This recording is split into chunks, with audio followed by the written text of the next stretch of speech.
Hey guys, this is Bobo for my YouTube channel Débuter au Poker. So today this video is in English in order to get a larger audience.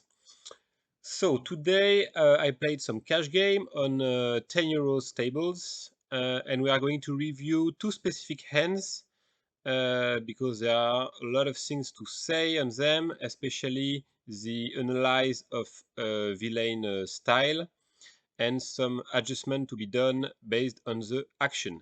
So let's start directly with this pocket sevens. So I'm on the button, I have a good position. The first two players have folded. So I just make a standard open at 3 big blinds. Okay, small blind is folding. And Alterness, our opponent in this heads up, is raising. So first, I need to give you a word on this opponent. I know him quite well because I have played it many times. By the way, it's very important to take notes on your opponents so that you will be aware of their style and you will not forget all the information you collect during the session. So take notes. So this guy is quite passive. He's more or less a calling station, so he's not at all used to be aggressive. So when he's raising the flop, normally I should drop my hand. However, we can make a specific adjustment to this read on the player style because I think he's having a strong holding. We make an adjustment because his raise is very low. It's only 0.5 euro. So I just have to pay 2 big blinds to go in a big pot and I can set mine with my pair of sevens. So exceptionally, I will pay if it was a standard raise at 1 euro, 1.2 euro from a player that raise very, very rarely pre-flop. I prefer to fold. Okay? So here I call. Now we can have a look at the flop. It's really a great flop for our hand because first of all we have made our set of sevens, and secondly this is a good flop for his hand if he raised with something like a strong king, like king queen, ace king. He's now having a very strong holding that we beat, and he will be willing to put a lot of money in the middle. Okay, so let's see the action now. Our opponent is betting, so normally this guy is quite passive. I was expecting him to check, even with a strong holding, because he's quite passive. So now he's betting something like half pot. Okay, so what do? We can call, we can raise. What is the best line? If I call, I think it's good because he is normally on a quite good hand, I guess, with his pre-flop line, this line.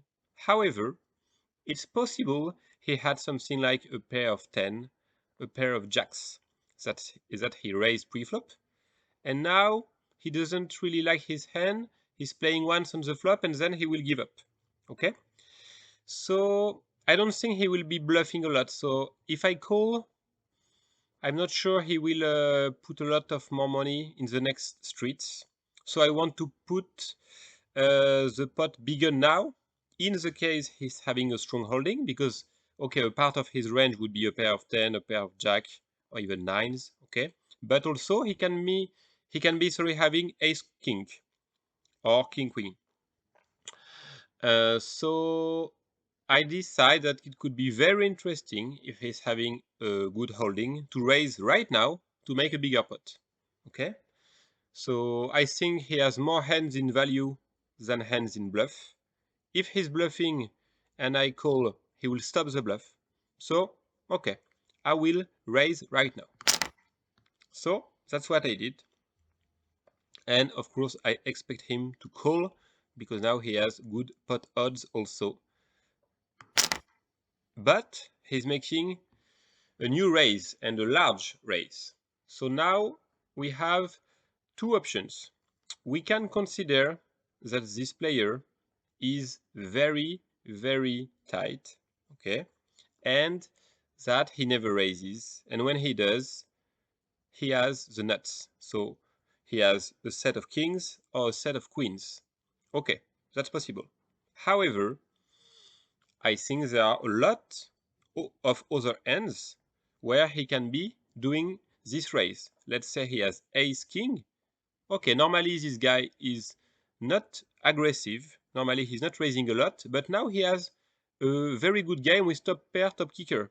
And he can think maybe it's time to extract a lot of money. Or he has a very strong flush draw, so he has the ace of spade plus any other spade, and he really thinks he's going to make the nut flush. Okay? So I think the portion of hands that are really stronger than my set of sevens is small. So I really think I'm ahead of him in most of situations. So I have to go on in this hand. Now, he has made a very large raise. If I call, there will be something like 8 euros in the middle. I will be having like 7 euros in my stack. So I'm so committed right now, I decide to jam everything. And we hope he calls. We hope he calls with a top pair, top kicker, with a strong draw, or maybe with a double pair. We'll see. It's possible he has a better set, but it's very small portion of the hands that he can use to do such raise. And if he's having a strong draw, we will still have like 70% equity by the river. So we put everything in the middle. He calls, and let's see what he has. Okay, so he had, in fact, a very average strength hand, which is very surprising. I never saw him doing such pre-flop raise and aggression on the flop. So I don't know. Maybe he was a bit bored after losing a lot of hands on another table. Maybe he was tilted because he lost something on other table, or I don't know. So it was surprising. But what we have to remind in this hand is I have my profile, his profile very clear in my head. He's passive, okay? So now when he raises pre-flop, I am scared. However, the pot odds are very good, so I can set mine for only 2 big blinds, which I do. Now I have a very strong hand, which is beaten by only a few hands, so I go all in, and okay, he calls. So just to show you, in the end, I make but even a better game, a full house, but okay. Anyway, with my trips, it was really enough. Again, his only pair of kings. So now the second hand. Let's see it. Okay. So it is once again a good holding. I take this review, the opportunity of this review to tell you, because I think you can never hear it enough. It's very difficult to win regularly money in poker. So now you are seeing two hands with big pots, with good action, and you say, "Ah, it's nice, you can win money." Okay, I just won a lot of money on the previous hand that we reviewed, and now I have a very strong holding. Okay, but poker is a lot of sessions where you will have no good hands, where you will have good hands, but people will beat you, and you have to be really clear about the fact that it's a difficult game. There is a lot of competition. The website is taking a rake, so you really need to be trained to understand what you do. Every time you have a decision, you need to have a clear understanding of the strengths of your hand versus the strengths of the hand of your opponent, and decide what is the best action. You cannot do things just by luck, okay? Because this is not possible to win on the long term with, let's say, approximate approach. You need really to understand the reasons that make you do every action. Okay, so now let's see this second hand. Okay, we will be possibly in heads up again. So I make a standard open at 3 big blinds. You can do a little bit higher if the guy here is a calling station, but I strongly discourage you from making a very large open. Let's say you want to put, I don't know, 0.8 euro. It's really a bad decision, because if the guy has the average game, let's say queen 9, okay, of suit, he will never pay 0.8, even if he's a calling station. He will pay 0.3, 0.35, maybe 0.4. Okay, so you don't have to make large bets with strong hands, because people will maybe notice something strange and don't call. So you make a standard open. Okay, this guy, so let's talk profiling again, is a maniac. He's very aggressive. He's putting a lot of money. Sometimes he has a strong hand. Sometimes he has nothing. As a pure bluff, he can put all in at any moment. He's very aggressive. He's a maniac. Okay? So we need to know that. We need to know that he's not the calling station profile like the previous opponent. He's more of a very aggressive player. So now he's raising. So okay, we expected that. He's very aggressive. So okay, we have to go slowly in our moves. We don't want to frighten him. So we are not going at all to put all in. Okay. However, I think he likes to play. So if we don't do too much expensive, I think he's going to call us. Okay, even with the average game. So I did a 4-bet, but with a limited amount, like in any case, 4-bet, you just do a little bit more than twice the 3-bet. So I put 1.2 euros. I think he's gonna call. Okay? Which he does, because he likes to play hands. Huh? He's a maniac, but still. So if he had put everything in the middle, we would have called. We would have been not so happy to take maybe a coin flip or something, but we have a very strong head. But okay, we are happy that he just calls our 4-bet. So let's see the action. This flop, once again, is very great for our hand, because it's so dry now that we are way ahead of him. The possibilities of 2 pairs are very little, like he's not supposed to have a6 or x4 when he's calling a 4-bet.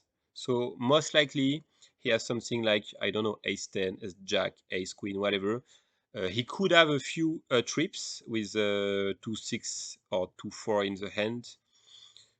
So, okay, I think we are quite ahead of him.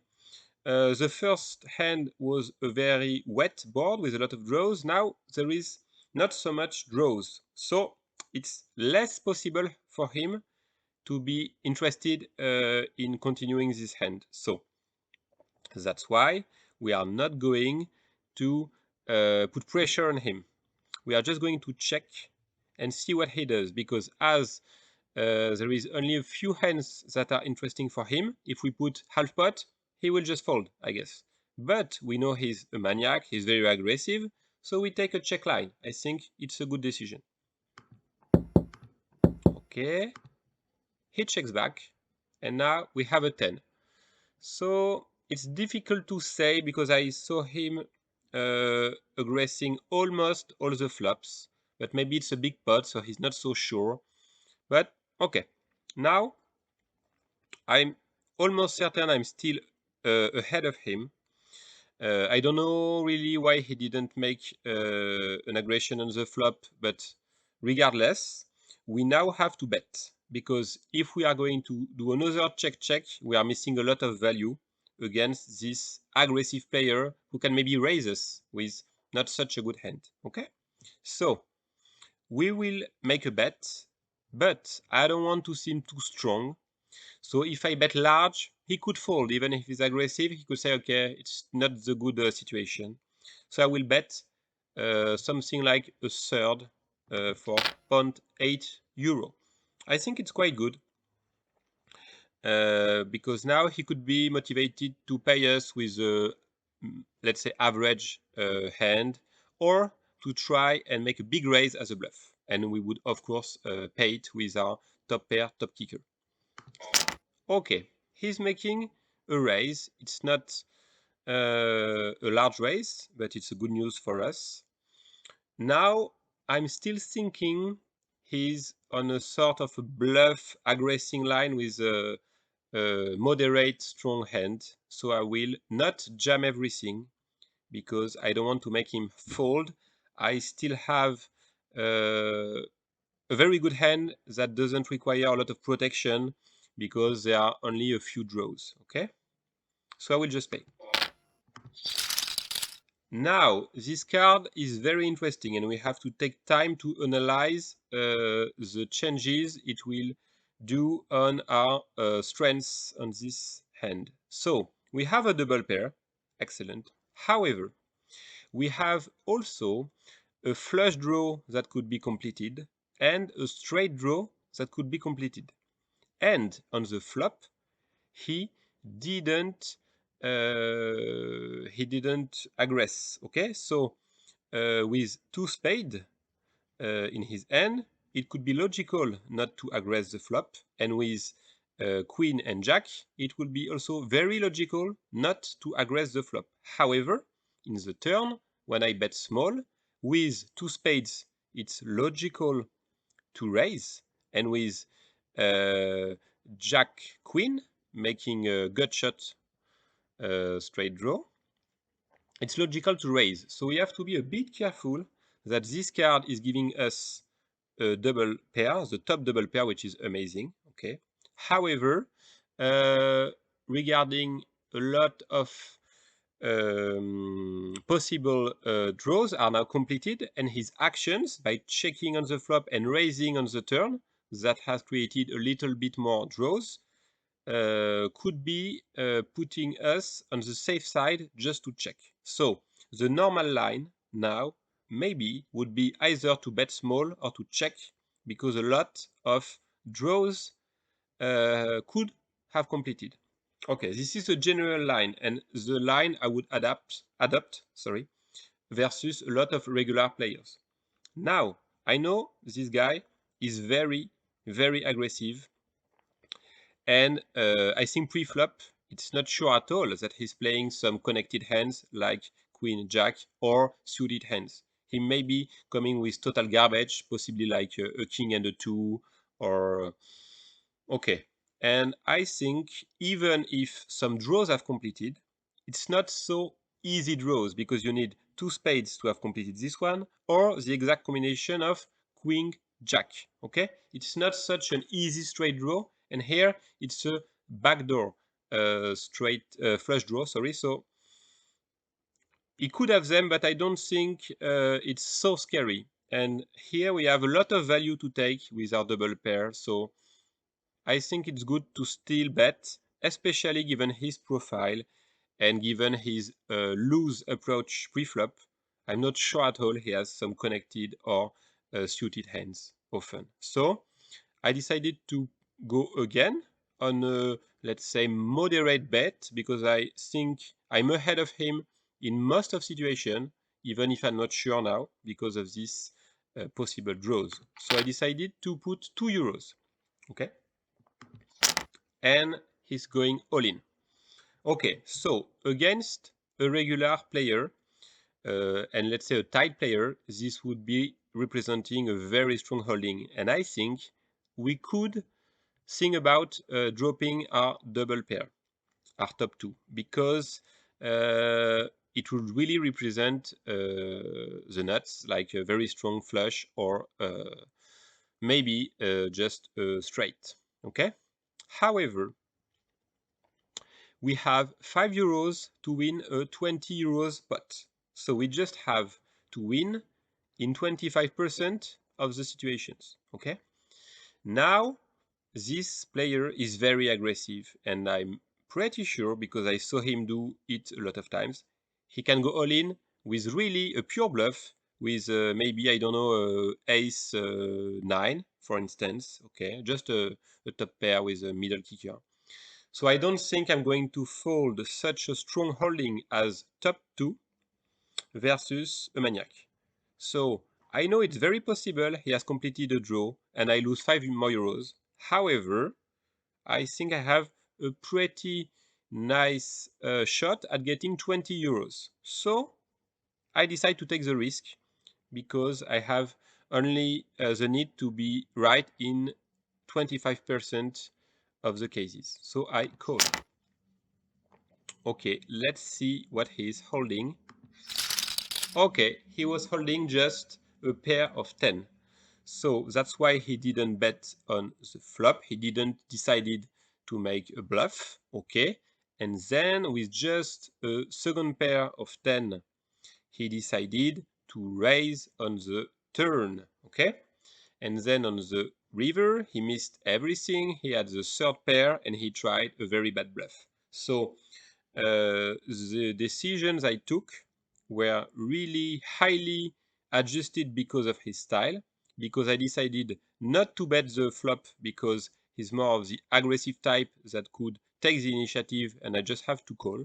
Okay. And also, even if he's representing a strong holding on the river, there are a lot of frightening draws that can be completed.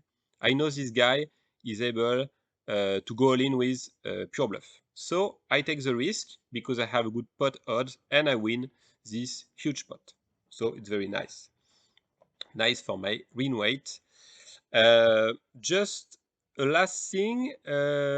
Once again, this was a big pot and it was very good ending for me. However, you will see that with King Ace, every time you free bet and every time you are call, okay, you will have various situations. You will not have always the top pair on a dry flop. You will have sometime paired boards, so it's not so easy because maybe the guy has a set, you don't really know.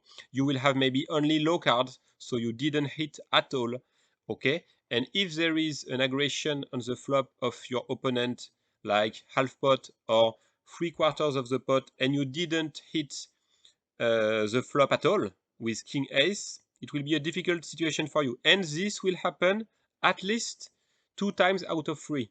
So don't think that when you have a good holding pre-flop, you will always win. Here I illustrated big pots that were successful for me, but it's not at all my daily business. I lose a lot of pots. Okay, but what you need to do is not to have frustration if you miss the flop.